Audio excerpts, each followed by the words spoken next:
Welcome everyone to Seahorse Publications. My name's Linda Jackson and I'm doing some short films, as you've seen, and this is the first one of this new year 2021. So the COVID variant still moves on, and we're finding ways just to entertain ourselves. And I just want to look out the window and say it's fabulous out there today. The sun is up, it's gorgeous. So and we're really lucky today because I've got a great writer with me today. He's the author of To Live With What You Are, a novel that will knock your socks off when you get to that. These two characters, a sort of thriller. Well, we can't wait to get to the end. I read it in one night. And also Charlie's got two fabulous collections of poetry. Good Morning, which is his first collection, and this one which he launched last year, Tales from the Dartry Mountains. A really impressive collection of poetry, and I think Charlie's going to read a bit of some of the work from that today. Anyway, let's chat and turn ourselves over. This is Charlie Gracie. Thanks very much, Linda, and it's a pleasure to be part of this ongoing project. I really appreciate it. I've watched some of the videos already and they're great. So, the Dartry Mountains that this book refers to are in the west of Ireland. They go from Benbulben, which is in County Sligo, Benbulben known as Yates's Mountain, right up the west coast into County Leitrim, overlooking Loch Melvin, which is 3/4 in County Leitrim and 1/4 in County Fermanagh, meaning that it's a mountain that straddles the two parts of Ireland and also now straddles the EU and the UK. And it's in those mountains that my mother was born, and much of the early part of this collection focuses on that. And it's a place of political and socio-economic strife over centuries. In fact, the Leitrim is in Connaught, and the Hell or Connaught or Death or Connaught that met many of the Catholic population in the north of Ireland when Cromwell came across. That's there from Ulster to Connaught. But also it's a border area, so the troubles are way back to 100 years ago, all the uprising and the Civil War and everything that's followed on from that. It's part of that, as much of Ireland is, of course.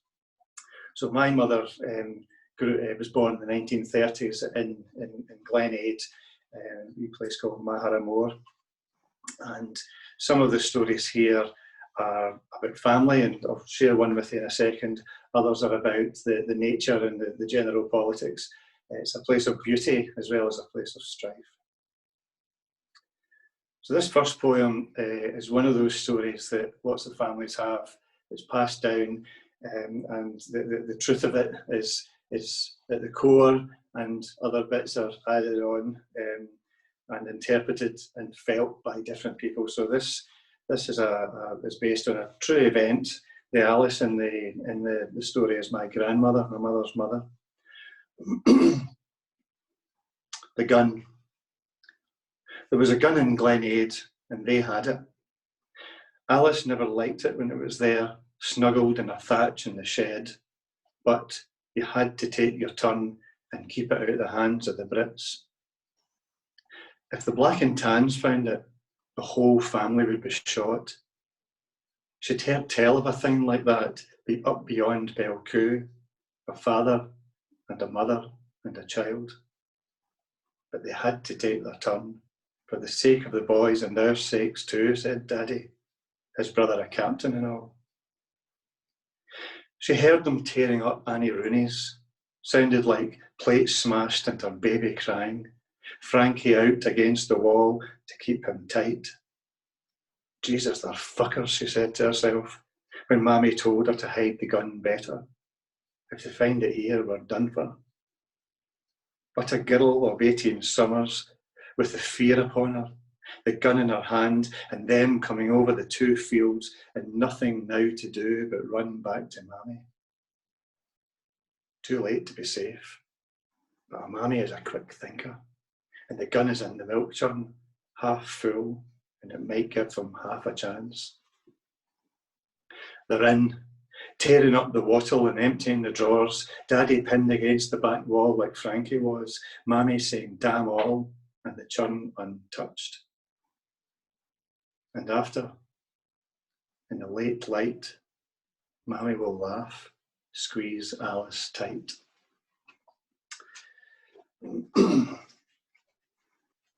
Some of the poems are similar to that and reflect these stories and family stories and other stories of that time. But some of the poems are celebrating the beauty of the place in the way in which we engage with it. And Aru Mountain, which is the furthest north of the Dartry Mountains, the one that overlooks Loch Melvin, in fact, has up in its height a lochan, we would call it here, a secret loch. And the first part of this poem, which is quite a long poem, it's a high boon with another poem injected in the middle of it as well. The first part of this is the, basically the instructions that my uncle Frankie Malone gave to me when I was asking him, how do you get to the secret loch? How to get to a secret loch. The road from Glenaid Church and up past the houses there. The farmers have signs to say keep out and private road and the like. Ignore them. Tell them you're a Maglone and you'll be fine. It's a bad road, potholed and half-patched, and worse the more you go. Just beyond the last of the brambles, heavy with unripened fruit, a gate that you'll hardly be able to open without farmers' arms. Jump over that and spludge in the mud. It's the best way. Then every tree and bush is gone. It is land now for sheepshite and grass. What track there is gravelly, the nature grabbing back charge. It is hard to find the green road, but that's what you need to do. It is a thing you breathe in rather than locate, a thing you'll know you're at when you're there. The track, now that would wind and wind you round and get you lost in the far glen. Work your legs up and up the scree. That'll be you in the green road, the road to the crags.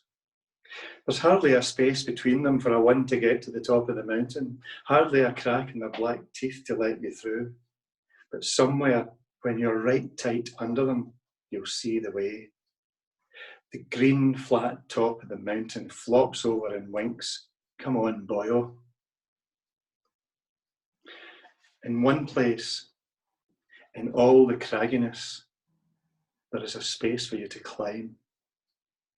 And once you've climbed, to sit in the softness of heathery moss. Moss and heather and the wind that flies off the sea in the distance with St. John's Point beyond and the wildness of Mullach Moor. You can sit there and love it all. Then, not to dally long for the fear of hill mist, you tread large steps. The ups and downs of boggy land are such that you need to do that. Little steps don't work here. Cut round the edge of the mountain, the black crags now invisible to you. There is no direction to go except around the mountain, the ups and downs of it, the edge of it to follow. Truskmore, Teavebon, they appear. They're now distant green above their own crags, sweeps of moss and rock. The loch, the lochan, I call it in my Scottishness, is not anywhere up here until it appears, sudden as sunshine, in a glimpse beyond the rise of heather and bog cotton. From the corner of my eye it is, then gone as soon as I make over to it. There it's back now, a real thing, a fairy breath of a thing, a geological and pluvial creation. It sits in the shallow cradle of Aru Mountain. The far end meets the sky, then nothing but distant Leitrim hills. Sky reflected in flat calm. A fly buzzes in cotton grass. I lie here and sleep. It's a beautiful place, the secret loch. I fell asleep. I did fall asleep up there. I was going to go in for a swim, but I'd slept so long I thought I'd better get back down. Okay. So the final poem in this section, it's the final poem of the Dartry Mountains section, because I move on to other poems at this point, takes me up to, takes the reader up to the 1970s, when my mother, an economic migrant, by the way, had been over in Glasgow for a long time, and had settled in Baillieston. She worked as she trained as a nursery nurse when I was young at some point, and then did another course to become, I don't know what they would be called now. In those days they were called an instructress for the mentally handicapped. That was the title that she had.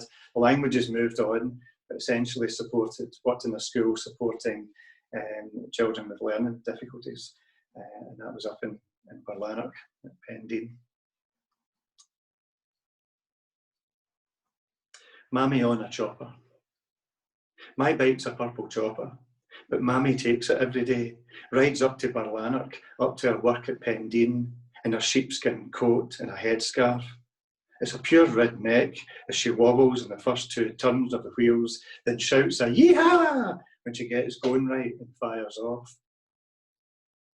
She'd have run about the fields in Maharamore barefoot, and up the steep sides of Gortnagarn, skiting their toes in the rocks. The boys washed at the outside tap, while she, with curtains closed for modesty, washed at the kitchen sink. So now it seems obvious to use what is at hand, to go to work on a chopper, to save a bit for a better cut of meat. Thank you. Thank you very much, Charlie. I really enjoyed listening to them. I've read them a few times, but yeah, I can see why you fell asleep once you got to that part of that log. You must have been bloody knackered. I mean, it was great. It's going to be very secret for me forever. I was going to say that, you know, when we move, I'm hoping, as you know, my family, one generation more than you, come to the same area, more or less. Yeah. So I'm very much considering going over there. And when I read that at first, I thought, yeah, I'm going to try and find it, because I tried to do the Loch of the Green Quarry 4 times. The way Norman McCaig described it, like that magical wink of the eye and you're there. Like, you know, that thing you were saying, it's a fairy breath of a place, absolutely fabulous. But actually listening to you describing the big stops and the big up and down and long areas, and then climbing over fences and muck and muck and muck, and you keep going up and up. I want to make that in this life. I think it was a beautiful description of longing to get to a place, and thank you. Determination. How was it actually when you did? I mean, you get it there, you describe it, but out of poetic language, can you tell us how it felt to? It's not as it's not too bad, to be honest. It was a great day, and that's the kind of day to do it. There was a lot of rain up there as well, so I think it'd be quite miserable in some weather. But in a day when you're setting off in the morning and you've got all day to take. Look, it's not. I suppose there's a wee bit you have to park at, like in a corner with enough of a space for one car. I don't know. Wouldn't be 2 hours to the top, you know, from there.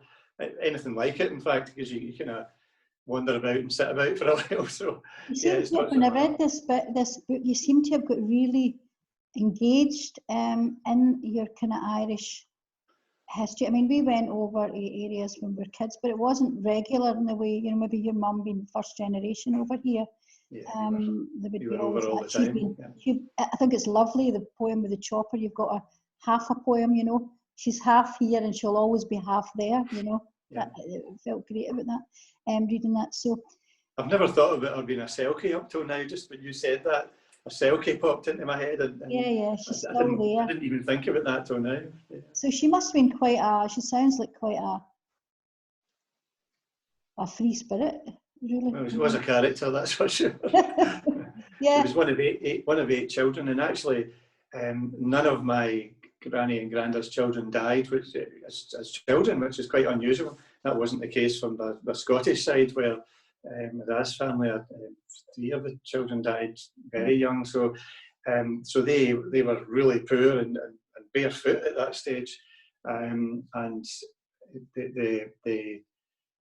but yeah, so my mother had 7 brothers and no sisters, so she had that to contend with, I suppose, and that to be kind of held within as well, you know, in a positive sense. I just She love moved that from, description of her clamping up the scree with her bare feet, and then yeah, on a chopper, I can imagine with bare feet, although she probably didn't, going up to the pension shops. I mean, managed to get shoes.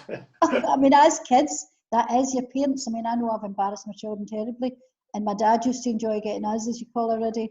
But now it must be great looking back and think, my mum didn't give a toss. Actually, she just was her own giver.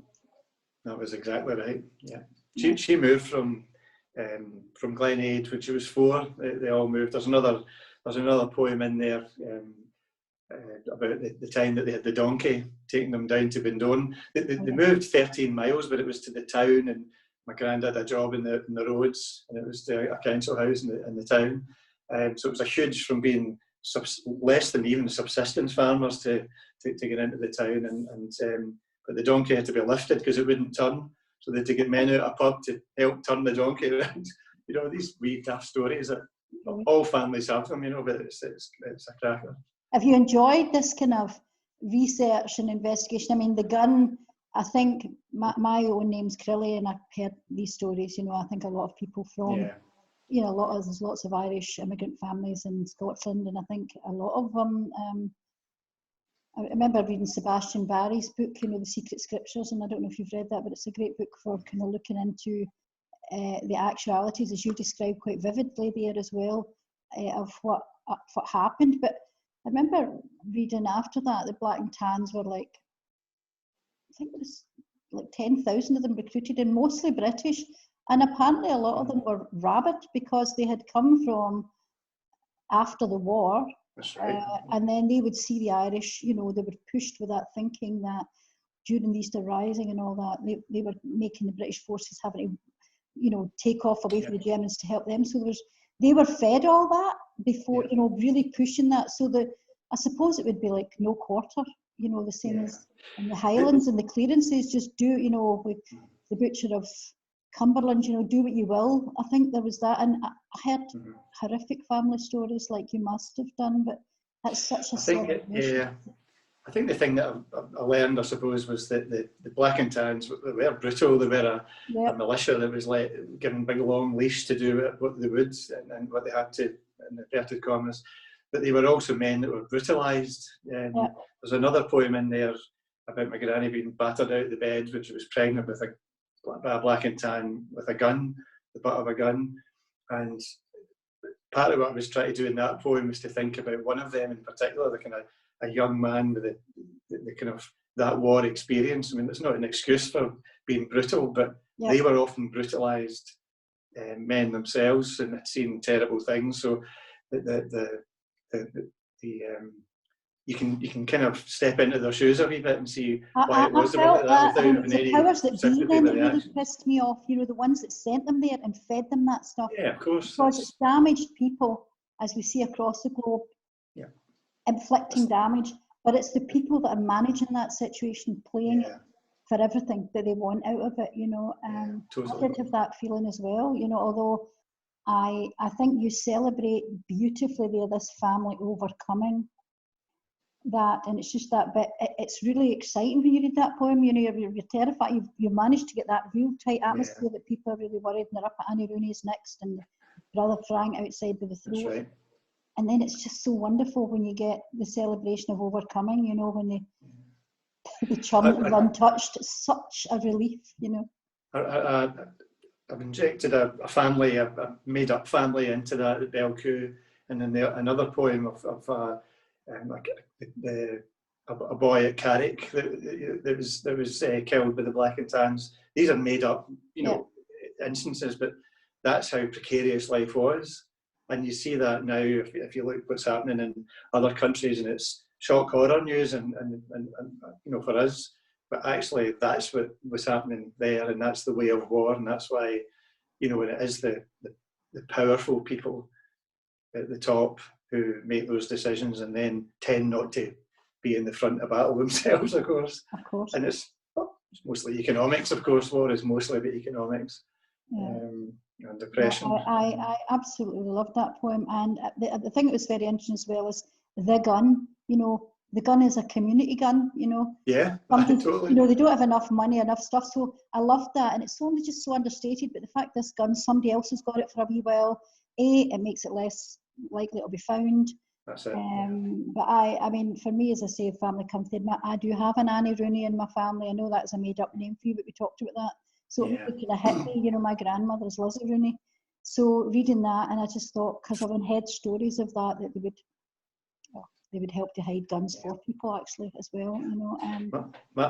My grandparents, my mother's parents, would have no truck with the politics, the Republican politics, and not want their children to be drawn into that, and that, you know, so that's I mean, that's, you know, not, I mean, obviously if people live in border areas, then there's different ways of engaging with the overall politics, but there is part of protecting your family was, you know, so there's a balance there. How do you put your shoulder to the wheel, and in what way do you do that?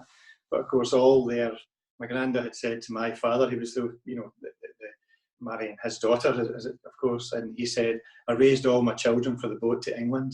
That was what he said. You imagine how draining emotionally that must be, and that's been the experience of you know, that generation of Irish people, and it's the experience of lots of people. It's been the experience of Scottish people too over the piece in different ways. While we're sitting here together, I wondered if you would read just a little wee one which we were thinking about. Could you read the Border poem now? It's very short, and I just love it. Yeah, I think sure. it kind of sums up a lot of what we're seeing in terms of, you know, just the idea of, I mean, when you said the Irish border, you know, between Britain and Ireland, South Ireland, North Ireland, and then now Europe. So I wondered if you read that one. Yeah, I will do. Border. Up the side of Loch Melvin, from Kinloch to Garrison, then to Belcoo and back to Black Lion over the simplest of bridges, weaving in and out of euro and pound, country and country, province and province. Well, I think as well, see, when you mentioned the simplest of bridges, talking about that, you know, I mean, and it is, you know, it shouldn't be difficult within these small rural communities, but that this is a massive, centuries old, very not, you know, very difficult, anything but simple issue. But I think that just sums it up. And I was saying to you when I looked up that the wee secret Loch Melvin, I thought I'd looked that up yesterday, and it just came up as Google now, and it wouldn't have done before. Probably this is post-Brexit, and it says in Google, a lake in Europe. Just astonished me, and I thought the Irish really want to stamp, for political and economic reasons probably, you know, that they're part of Europe. But yeah, I love those poems for so many reasons, Charlie, and thanks for sharing them. But I know you're going to share another couple which brings that, shall we say, feeling of home or melancholy about lost home and difficulties of settling. I think you're going to read a couple of poems that brings that for others coming here, perhaps. I've had a bit of involvement with asylum seekers in Glasgow for quite a number of years now, and I'm involved in a wee, very informal organisation called WAFAS, Weekends Away for Asylum Seekers. It is, in that we basically crowdfund among friends to, it's not a charity or anything, but we crowdfund, and we go with asylum seekers to away for weekends occasionally. That hasn't happened for quite a long time, unfortunately, but we do that through a connection of mine, an organisation called Community Info Source, and a really good guy called Hassan Darassi, who's an Eritrean, who's been living in Scotland for a number of years, and at one point Hassan was the chair of the Tenants Association in the Red Road Flats, where asylum seekers were housed at the time, and supported by a very good organisation called, they're now called White People. That contract has since been moved to other multinational companies, so it's interesting that that's happened. But one of the things I was asked to do by them was to carry out a survey of asylum seekers' views of the accommodation. And it was I'd met asylum seekers before, but it was my first proper engagement. I did that alongside, in fact, now Hassan's manager, Sheila Arthur, who runs Community InfoSource. And again, a woman is very, very committed to supporting refugees and asylum seekers in Scotland. So one of the things that had happened to me was, this is again, it's an interpretation of a real event, but I was there to ask people about the quality of their accommodation and how well they were being looked after in that sense. But what I was finding myself drawn into was the kind of the personal, sometimes tragic and sometimes very, very painful stories of people who had come to this country for asylum because of hardship.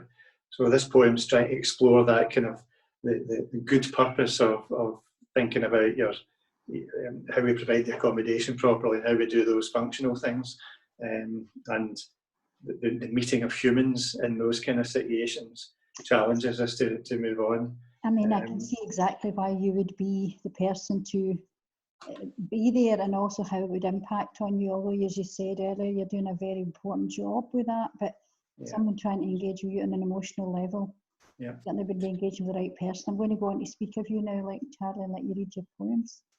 I'm looking forward to hearing them. Okay, so this was published last year in Scottish Pen's Declarations, which is subtitled "On Freedom for Writers and Readers." So, and it was obviously related to the 700th anniversary of the Declaration of Arbroath. So this is my poem with a very prosaic title, "Asylum Seeker Accommodation Survey, Glasgow." I am here for a purpose, to learn what they think of the housing, the sharing of rooms, the safety of doors. Karim, more a boy than a man, lifts the tail of his shirt. "You look," he says, "you see." I do not need to see. I am here for a purpose, to learn what they think of the housing, the table for eating, the pots and pans. He comes at me, the shirt unravels, a thin trunk, the glisten of scars. "You look," he says, "you see." I do not need to see. I am here for a purpose, to learn what they think of the housing, the drip of taps, the rattle of wind. His shirt is open, turns his back for me, the raggedness of flesh. "You look," he says, "you see." I look. I am here for a purpose, to learn what you think of your housing, the comfort of bed, the noise at night.